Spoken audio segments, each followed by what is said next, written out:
what about the study material? What study material to follow? Well, ma'am, I followed only the bare acts, Okay. just the bare acts. But Okay. I understand that there might be certain people who find it hard to read because bare acts are quite dry. Right? Companies Act, if you say, it's quite monotonous and quite dry. You need a lot of motivation to stick to it daily. So I understand that some people might need notes in the beginning. But in the end, I recommend to stick to the bare acts only. Even if at the initial level you take help of notes or some coaching institutions, even iExamB provides various notes on Companies Act. It provides video lectures and securities law also. Like for all the subjects, they have video lectures and all. But when it comes to the final examination, I would strongly recommend sticking to the parent because the question directly comes from the parent. So making to the final list only depends on how many times you have read the parent. You might also get certain questions wherein you have to fill in their sentences, you have to complete their sentences. For that, no notes would help you. Only if you have read the parent 10 or 12 times, you might be able to complete their sentences. Right. But I personally find mocks very helpful.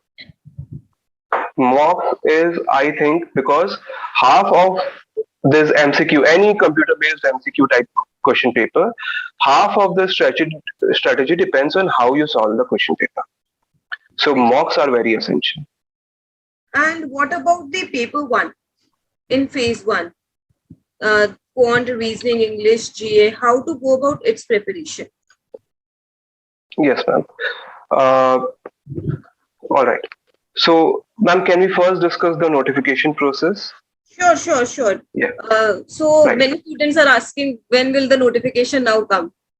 So what do Yes. you think can be the answer to that? So, yeah, this is a very pertinent question. I entirely agree that you do not get motivation till the notification is out. Right. Right.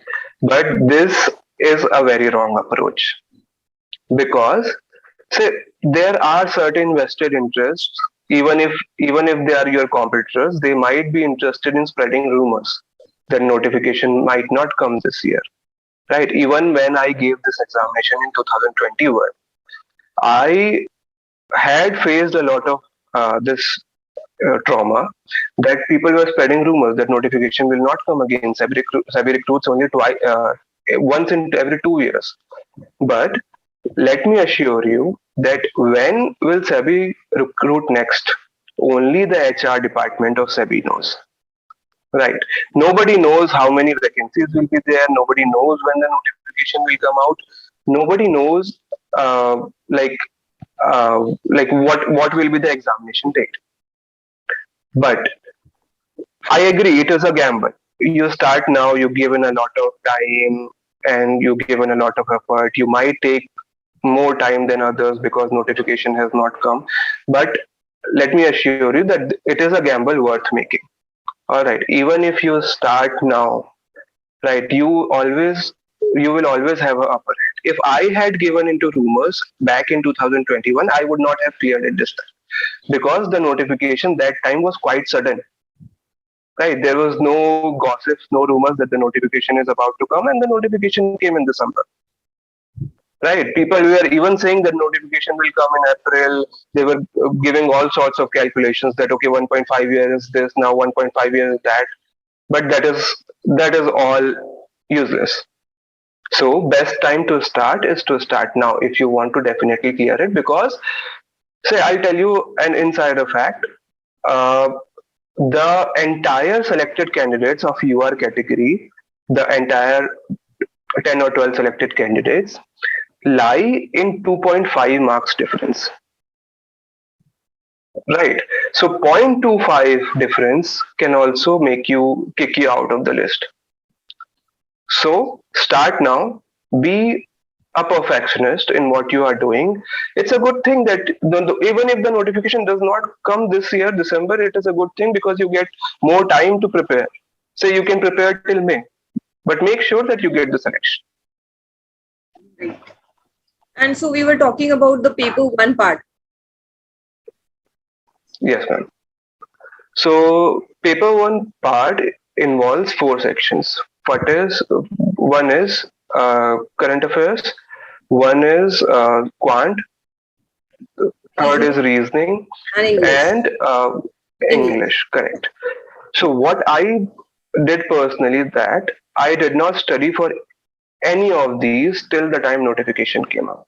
Okay. Because in SEBI, yeah, I know it is quite risky, but what I observed is that in SEBI, you only have to get 30 marks in this paper. Right. Out of 100, you have to get just 30 marks, right? So, and in both my attempts, I have got zero in quant because I did not attempt a single question of quant. And neither did I waste any of the time in attempting or practicing what is not helping me into getting final list, Correct. right? So for paper one, I would suggest play on your strengths. So my strength was English and reasoning. For what I did, from the time of notification, I started practicing a mock daily. All right, there are a lot of coaching institutes and mock tests which will be available for at least for phase one, paper one. You will get a lot of mocks. Even if you give IBPS SO mocks, it is quite overlapping because the kind of questions are similar, right? And the level of accuracy these mocks give about the type of question that is going to come is commendable, right? Because they will not ask you any other question apart from the questions which are given in these mocks, right? So what I did, I personally took three mock tests, mock series. First is iExamB free mocks. All right, there are free 5 mocks given for phase one, paper one for everybody. I did those. I did practice, practice mock. Yeah, So, practice mock and test book. These are two other institutes which provide paper one phase one mock at a quite reasonable price. So I think that should be accessible to everybody. Also, so as I said, for phase one, paper one, you just have to play on your strengths. You do not need to devote much time to it. People devote. I have seen people devoting entire months for current affairs. You do not need this for that. All right. If you are prepared well enough for paper, you just have to get 80 marks in both the papers. Like out of 200 marks, you just need to get 80 marks. All right. So I recommend practicing every day a single mock at the time of examination. Like, so if for example, the exam is going to be held at 9 o'clock. You start your mock at 9 o'clock so that your brain is in the habit of remaining active in that period, right? right. So, so start practicing mock till from the time the notification comes. And even if you are not confident into not preparing anything for phase one, paper one, so you can do one thing. You can read current affairs of 3 months from the time of notification. I would recommend going back 3 months and start reading current affairs since then till before 10 days of the examination. Say for example, examination is on 20th, you need to read current affairs till 10th. All right. So for current affairs, I used Bpedia, iExamB Bpedia. It is quite informative. Also, there is one Hindu review, right? You can do that if you do not have much time. Like me, I do not want.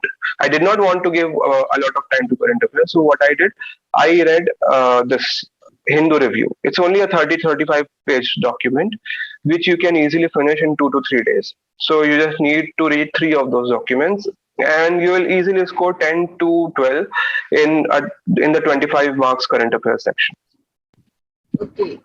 And what about, say, the law part? Since the major chunk is from law, and we need preparation for paper two, both in phase one and in phase two.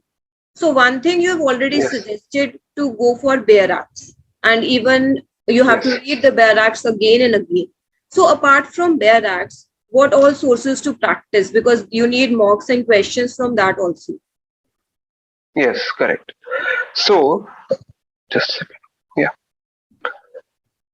For what I did for paper two, is that one thing I am remembering for phase one, paper one.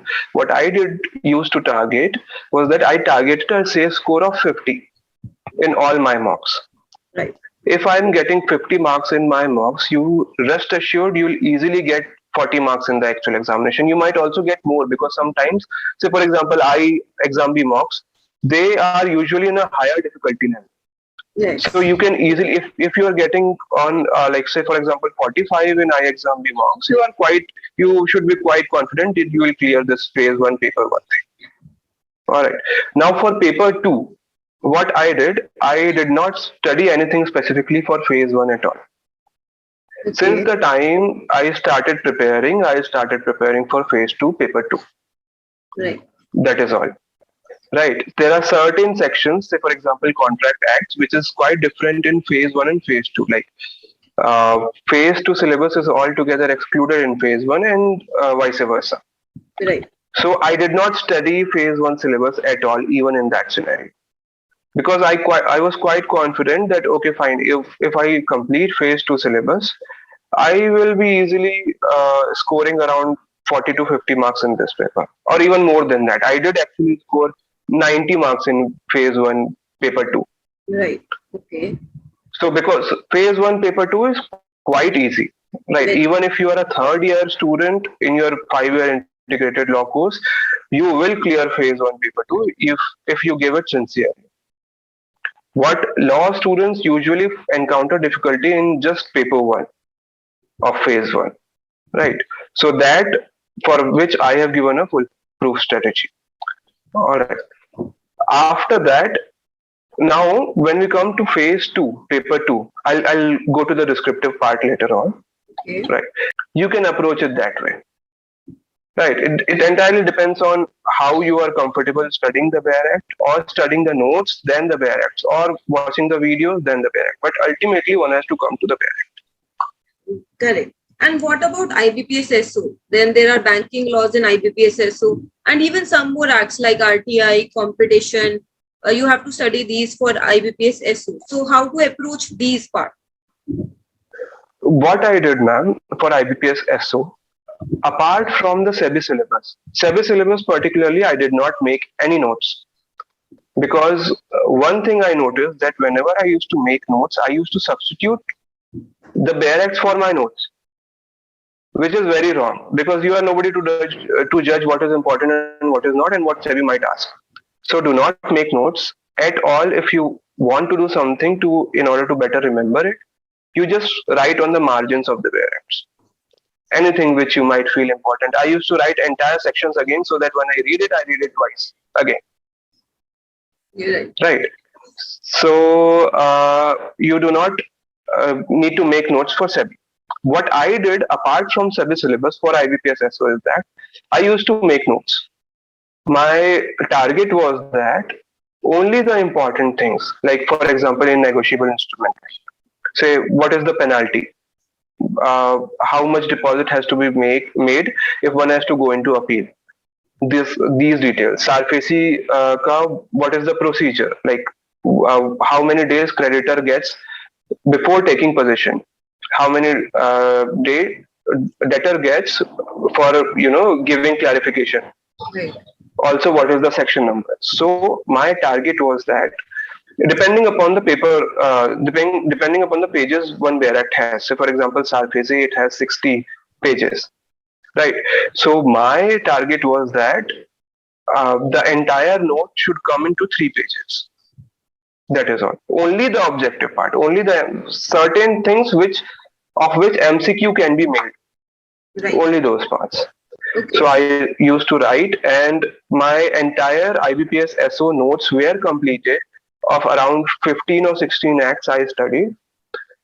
It was completed in around 18 pages. Right. So it used to take me hardly an hour or two to revise the entire IBPS SO syllabus apart from what I did for SEBI. Okay.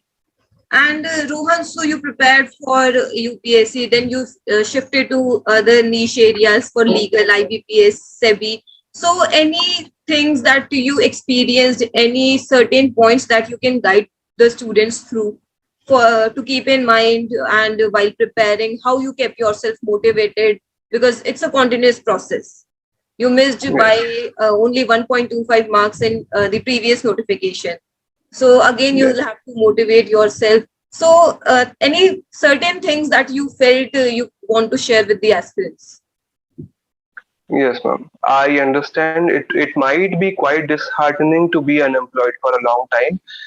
Also, when you have received such a professional degree, such as law, you can easily get a job anywhere.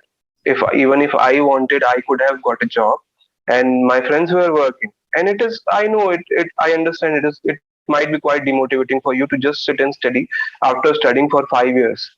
So, and also there is one aspect of uncertainty that you do not know when will you clear any of such examinations or will you clear it or not. Alright. But trust me, hard work pays off. Right, I have graduated in 2019. I did nothing but study for 2 years. At least 1 year I sat down to study for civil services. 1 year I did for SEBI. But if you are done with, say, you have to clear your priorities. You have to get your priorities right. Right. If you want just to get an employment, you are, matlab, you can easily go in and get an employment. You have a professional degree. Anybody will pay you at least a good sustainable amount. But if your priority is to clear any of these examinations, especially in the government sector, your priority number one should be that. Say what I did after my first attempt in SEBI, when I was quite confident that I had cleared the syllabus. Right, there's nothing more. The cost benefit ratio of devoting further time is not that high. So I took up freelance work. I used to take in a CLAT coaching. I used to teach. I used to give out lectures. So you can do that easily.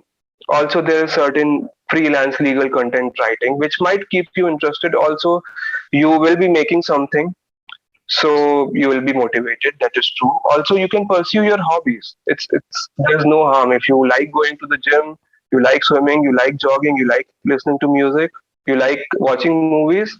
I do not discriminate in any of these. I personally used to watch movies like after a day of stressful study. I used to make sure that I watch at least one movie per day. So that was something to look forward to at the end of the day. Like, okay, fine, चलो इसको जल्दी खत्म करते हैं, but so that I can watch a movie, right? Yeah. So target yourself. Like, if you are not working, you can easily study 8 hours a day. I said 8 hours a day should be more than enough. If you give it over a long period of time, it accumulates a lot. So target yourself 8 hours a day. Do whatever you have to do. I did not, if I say I sat and study, I did not sit and study particularly. I used to roam, I used to hang out with my friends and everything. There's no such kind of prohibition which is, burdened upon you that, okay, fine, because you are studying, because you have to clear examination, you do not get to live your life. There is no such thing. Right. All right. So whatever keeps you motivated, you do that. There's no set pattern for, a straight jacket formula which fits all. Okay. So, Rohan, that was really very insightful. And I hope it will help a lot of aspirants to prepare further for SEBI, IBPS, or any other exam. So, thank you so much for taking out your time to share Ma'am, your journey with us. we You did want? not come to Yes. the descriptive part. Okay. Sorry, I forgot. So, yes, about the descriptive English. So, how Yes, did ma'am. you prepare for English descriptive? The essays, comprehension, précis. So I was particularly very weak in descriptive. Means I am not weak in writing as such, but I do not know till date what SEBI wants, Okay. or say even SEBI or RBI, say in that matter, what they want when they ask for descriptive English. All right. So in my first attempt, I scored a decent marks of 60 in descriptive English, and in my second attempt, I scored 56. All right. But one thing I made sure was that I analyzed all the cutoffs, all the scores which previous year candidates used to get. So I noticed that the entire marks which people get in descriptive English ranges between 50 to 70. That is all. All Okay. right. So even if you put in a lot of effort for your descriptive English, you might hardly gain 5 or 6 marks. And in SEBI, particularly, it out of say 85 marks, we scale it down. In SEBI, we scale it down. Right. So descriptive English has weightage of 1/3 in SEBI. Right. And 1/3 also that of 85 marks. Means even if you score 100 out of 100 in descriptive English, which is not humanly possible, you will only get 28.33 marks out of 85 marks. Right. Right. Wherein if you score 100 out of 100 in your phase 2 paper 2, you will get 56.66 marks. So that is a huge difference here. Right. So